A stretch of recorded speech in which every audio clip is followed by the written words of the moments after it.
নমস্কার বন্ধুরা, আশা করি তোমরা সবাই খুব ভালো আছো। আমিও খুব ভালো আছি। সম্পাদ লাইফস্টাইলের আরও একটা নতুন ভিডিওতে তোমাদের সবাইকে স্বাগত। আর আজ হলো রবিবার। এখন ঘড়িতে বাজে ওই 9টা মতো। তো এখন থেকেই তোমাদের সঙ্গে নিয়ে ব্লগটা শুরু করলাম। আজকে কিন্তু অন্যান্য রবিবারের থেকে একটু আগেই উঠেছি।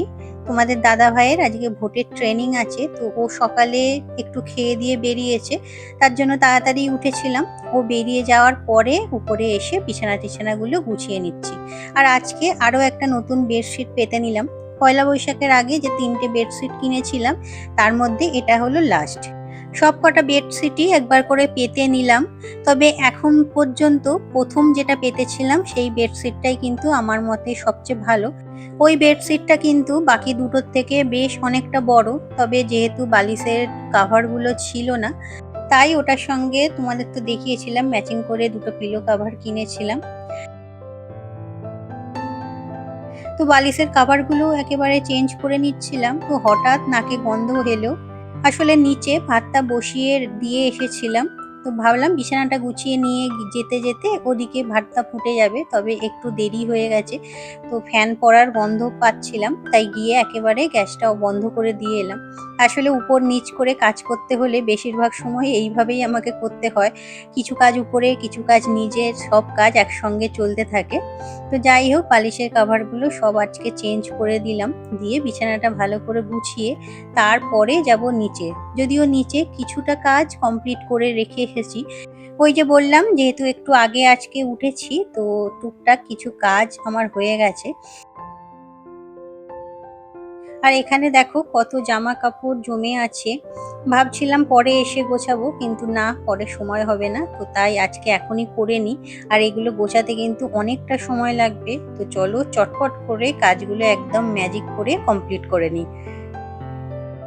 এই দেখো, সুন্দর করে সব জামা কাপড় গোছানো হয়ে গেছে, তবে এখন এগুলো আলমারিতে রাখবো না, পরে এসে করব। সেটা করতে খুব একটা সময় লাগবে না। আর বাইরে দেখো কি পরিমাণ রোদ বেরিয়েছে, যদিও হাওয়া দিচ্ছে, তবে রোদের তেজ এতটাই বেশি, হাওয়া কিন্তু গায়ে লাগছে না। তো আপাতত নিচে চলো, নিচে গিয়ে তোমাদের সঙ্গে একটা সুন্দর জিনিস শেয়ার করব। আর এখানে দেখো, এই যে ভাত আমার হয়ে গেছে, এখানে মাংস এনে রেখেছে কিন্তু এখনো ধোয়া হয়নি। আর এই যে দেখো আমার নতুন ফার্নিচার। তোমাদের অনেকদিন আগে একটা ভিডিওতে বলেছিলাম, ওই যে এক্সিকিউটিভে গিয়েছিলাম ফার্নিচার অর্ডার দেওয়ার জন্য, তো এই সোফাটা অর্ডার দিতেই গিয়েছিলাম। এতদিন পর এটা ডেলিভারি পেলাম, প্রায় 1 মাস। আমার ঘরটা খুব ছোট, তাই সামনে থেকে দেখাতে পাচ্ছি না, ঘরের বাইরে এসেই দেখাতে হচ্ছে। আর এই যে দেখো, ভাইয়ের একটা পার্সেল এসেছে, তো বাবা এই ঘরেই রেখে গেছে, ওখানে দিয়ে এলাম বাবার কাছে। আর এদিকে যে টিভির টেবিলটা ছিল, সেটাতে একটা কভার লাগিয়ে নিয়েছি। টিভিটা তো ওই ঘরে দিয়ে দেওয়া হয়েছে, কারণ বাবা ওই ঘরেই থাকে, বাবার দেখতেও সুবিধা হয়। আর এখানে পরে দেখি যদি সম্ভব হয় একটা টিভি কেনা হবে। তো আপাতত সোফাটায় রাখা হয়েছে। আর এই ঘরটা তোমাদের আগেও বলেছিলাম কালার করা হয়েছিল, নতুন করে ঘরটা সাজানো হয়েছে। এটাকে আমাদের অ্যাকচুয়ালি একটা ডাইনিং রুম বানানো হয়েছে। আমাদের বাড়িতে আসলে সেই রকম ভাবে কোনো ডাইনিং এরিয়া নেই, তো তাই এই ঘরটাকে আমাদের ডাইনিং রুম হিসাবে ইউজ করা হবে। আর যেহেতু এইদিকে আর একটা দরজা আছে, তোমরা নিশ্চয়ই দেখেছো, তো ওইটা দিয়েই ইচ্ছা আছে এন্ট্রান্স করার, তো ওখান দিয়েই ঢোকা হবে। এটা প্রথমে থাকবে ডাইনিং রুমটা, তারপরে ভিতরে যাওয়া যাবে। আর পয়লা বৈশাখের যখন কেনাকাটা করতে গিয়েছিলাম, তখন নয় শোবার জন্য কাভারটাও কিনে এনেছিলাম, তোমাদের তখন দেখানো হয়নি। তো কাভারটা পেতে দিলাম, কারণ নিচেটা যেহেতু সাদা কাপড়ের উপরে নোংরা হয়ে যাবে বসতে বসতে। কাভারটা পেতে আমার মনে হয় সোফাটা আগের থেকে অনেক বেশি ভালো লাগছে দেখতে। তো তোমাদের কি মতামত অবশ্যই কমেন্টে জানিও।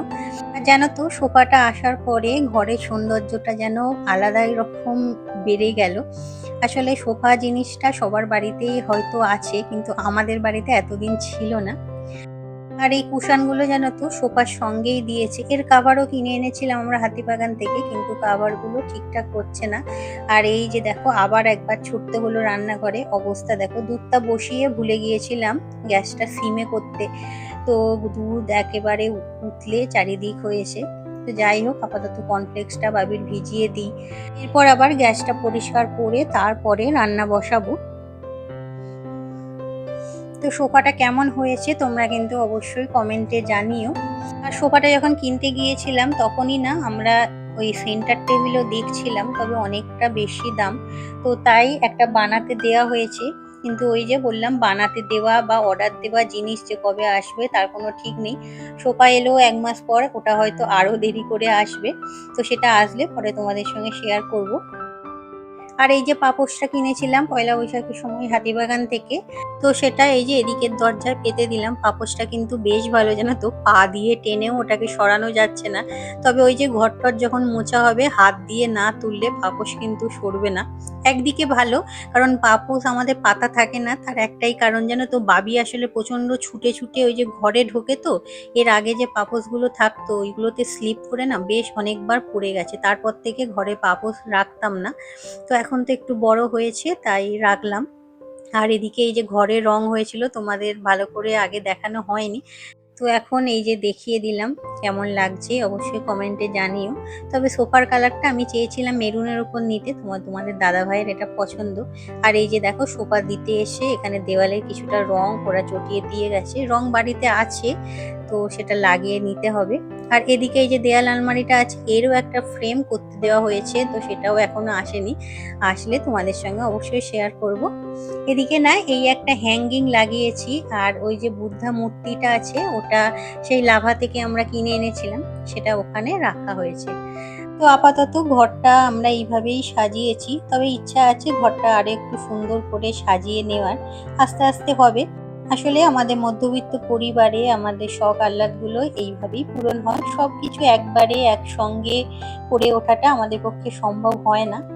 তো যাই হোক, রান্না বান্না তো এদিকে বসিয়েছি, এখানে একটু আমের চাটনি করেছি, আর এখানে সোয়াবিন সিদ্ধ করে রেখেছি। আমি একটু সোয়াবিনের তরকারি করব, কারণ আজকে মাটন রান্না হচ্ছে, আর মাটন তো জানোই আমি খাই না। মাটনটা না প্রেসার কুকারে আগে সিদ্ধ করে রেখে দিয়েছি, কারণ অন্যান্য কাজ করতে করতে এদিকে ওটা সিদ্ধ হয়ে থাকলে কাজটা অনেকটা এগিয়ে থাকে, কারণ মাটন তো জানোই সিদ্ধ হতে অনেক সময় লাগে, কড়াইতে করা সম্ভব নয়। তো আগে সিদ্ধ করে রাখলে না রান্নাটা দেখি তাড়াতাড়ি হয়ে যায়। আর আমার আগের দিনের ভিডিওতে বুলবুল ক্রিয়েশন থেকে দিদিভাই তুমি কমেন্ট করেছিলে, ভিডিওটি খুব ভালো লাগলো বোন। একদম ঠিক বলেছো, ঘরগুলো 2 থেকে 3 বার মুছে এলে হয়তো ঘর ঠান্ডা থাকতো।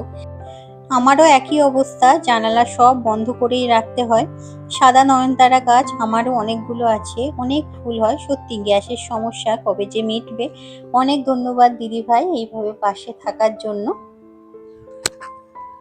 এছাড়া mini life of Mallika ID থেকে মল্লিকা তুমি কমেন্ট করেছিলে, খুব সুন্দর পরিষ্কার হয়েছে, আমারও গাছে এখন অনেক নয়নতারা ফোটে, আর কিনতে হয় না। ফুল অনেক দিন কিনছি না, ছাদের থেকেই নিয়ে আসছি। হ্যাঁ গো, আমাদেরও নয়নতারা গাছটা বেশ ফুল হচ্ছে, তবে কদিন না এত রোদ বেরোচ্ছে, গাছের পাতাগুলো যেন কিরকম ঝিমিয়ে যাচ্ছে। দেখি একটা ব্যবস্থা করতে হবে। এছাড়া হোম কুক কবিতা আইডি থেকে দিদিভাই কমেন্ট করেছিলে, খুব ভালো লাগলো ভিডিওটা, এখন গ্যাস বুক করলেই 7-8 দিনের মধ্যে দিয়ে যাচ্ছে। আমারও ইন্ডাকশানে রান্না করতে একদম ভালো লাগে না। ঠিক বলেছো, একবার মুছতেই আমার দম বেরিয়ে যাচ্ছে, আবার 2-3 বার। হ্যাঁ গো সেটাই। তবে 2-3 বার মুছতে পারলে ঘরগুলো হয়তো একটু ঠান্ডা থাকতো, কিন্তু এত বড় বাড়ি সেটা সম্ভবই নয় কোনোভাবে। আর গ্যাসের সমস্যা সত্যি এখন অনেকটা হয়তো কমেছে, কারণ গ্যাসটা সেদিন শেষ হওয়ার পরে বুক করে দিয়েছিলাম, আর আপাতত কিন্তু আমি গ্যাস পেয়ে গেছি। মানে ওই 2-3 দিনের মধ্যেই কিন্তু সিলিন্ডার দিয়ে চলে গেছে, এখন হয়তো অতটা সমস্যা হবে না। তবুও বুঝে শুনে একটু খরচ করাই ভালো।